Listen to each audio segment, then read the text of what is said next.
Hello there, and welcome to another of Andre's Artist Profiles. And today, I'm going to be profiling Mr. Mark King, who turns 55 years old today. He's a 58 baby, like Madonna, Prince, and the late Michael Jackson. But the interesting part about him is that he represents a part of music of the 80s. It's very important to me. In the early 80s, 1980, 80, 81, 82, there was no disco sucks anti-disco freeze out on the radio like there was in America. As a matter of fact, the music developed into basically synth pop and new wave. You had the commercial groups like Duran Duran, who had a lot of big hits, and you had the more musicianly instrumental oriented bands who were taking on very different directions.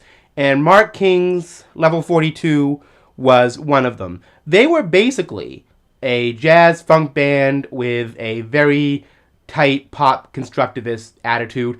Not actually, if you think about it, that far removed from an early 80s English new wave post-punk variation of Earth, Wind, and Fire. Now, about 10 years ago, their 80s classics were reissued in England on twofer discs, and I managed to get them all. They're all fairly rare today, but that's the first ones you're going to see. This album right here, the one that's over on this side, let me get you a little closer.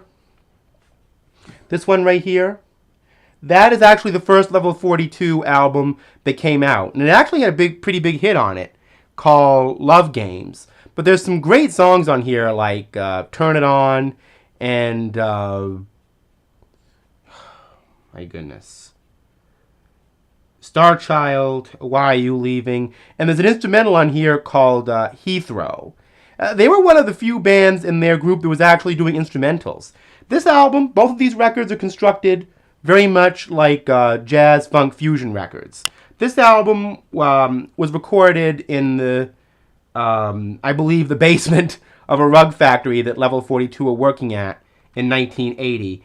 And they had a hit off that album, actually, which is kind of a early kind of rarities release called The Early Tapes, July, August of 1980, called Love Meeting Love. It was their first hit in England.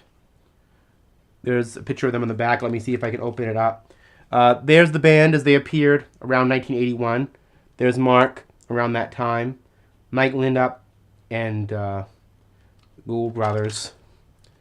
Anyway, that's Level 42's first two albums. Well, their first and their second, technically. Their second proper album was released in 1982, and it's called The Pursuit of Accidents. That song is actually an instrumental, but they had another couple of great songs on here. Weave Your Spell was a big hit for them, and so was The Chinese Way. And there was another song on here called You Can't Blame Louis, which was sort of a story song. Now, that album is still very much rooted in their funk fusion sound with instrumentals. On this album, I believe, I'm not sure, that Larry Dunn of Earth, Wind, and Fire was involved in the production of this, was called Standing in the Light. And they had a hit on it called Micro Kid. It's kind of a boogie funk song. And the title track, well, that actually spun off, interestingly, into another Level 42 song, which I'll get to a little bit later. There's some color pictures of the band at that point. There's Level 42 as they appeared in the early 80s, 82, 83. Anyway, so in 1984, Mark King decided to go at a solo record. And he released another one in the 90s, which I wasn't really that crazy about. But this one is called Influences, and it came out in 1984. It starts out with a song called The Essential, which is an 18-minute piece, kind of similar to what Miles Davis was doing. And this is a very jazzy album. It explores heavily into the jazz fusion side of his artistry as a bass player. I mean, Mark King is often written up with people like, Larry Graham, Bootsy Collins, and Stanley Clarke as being one of the most influential bassists ever in a lot of bass player magazines. Very, very underrated talent, especially as a player. And this album showcases that. Okay, here's another twofer.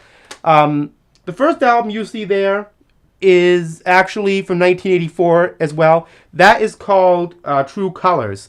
Now, that album contains songs like The Chant Has Begun. I think it's pronounced Coyote. Songs that are very much more jazzy and intricate and avant-garde. It kind of reminds me of some of the stuff that Stevie Wonder was doing in the early 70s. They were exploring new ways of creating sound and melody that were really rather uncommon in the 80s. Even the most successful song on it, Hot Water, had a melody that was a little bit different compared to what Level 42 had been doing. Now, this next album here was released in 1985, and that one changed their entire career. Because remember that song I told you about? Something About You? Well, they had a song on here. Well, actually, Something About You is a song on here, I should say. Remember Standing in the Light that I just mentioned? This song actually kind of rhythmically spun off from Standing in the Light, but they constructed a whole other song with that same sort of rhythmic idea. And they called it Something About You. And that song broke through big time, was one of those top 10 hits on the American charts. It was the first Level 42 song I heard. And I had no idea it was Level 42. But I always loved it. It's really catchy. It was a really great 80s hit. But also, you don't want to ignore I Sleep on My Heart, Coup d'etat, Good Man in a Storm, or Physical Presence, or World Machine.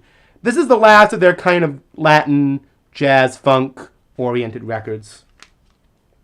There's Level 42 as they appeared during that time period. There's that.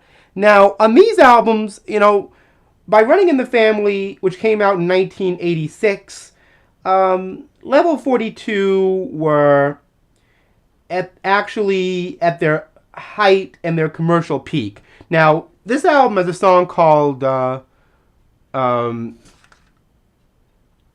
Lessons in Love, and this is a very funky record, but the jazz influences are starting to go. Now, on Staring at the Sun in 1988, they started to inject more of a guitar rock flavor to their sound. There's still a fusion influence, but they were really more getting into guitar rock and trying to experiment. By that time, the band was being more or less divided between these two. There were a lot of personnel changes. Mark King here and Mike Lindup. But anyway, those are their last two albums of the 80s represented. This was a hard one for me to get because it was one of the two first that went out of print fastest. They're all out of print now, but this was exceptionally hard to find, so I'm really glad I picked this up. These are recent reissues, actually. This album is from 1991, called Guaranteed. Now, this is a new lineup of Level 42. By this point, the kind of sound that Level 42 had pioneered, a kind of, well, it hadn't gone downhill or anything, but commercially it just wasn't cutting the mustard anymore because everybody was kind of obsessed with, well, I'll call it the new punk, the Nirvana or, the Pearl Jams, whoever, I don't know. It was that era, and the kind of music they did, I can hear people at that time now saying, ew, it's too 1980s, that's corny and cheesy. I can't stand it when people put down the 80s. It's really very rude. This album is very, very 80s. Very classic Level 42. And because it came out in 91, it didn't do anything.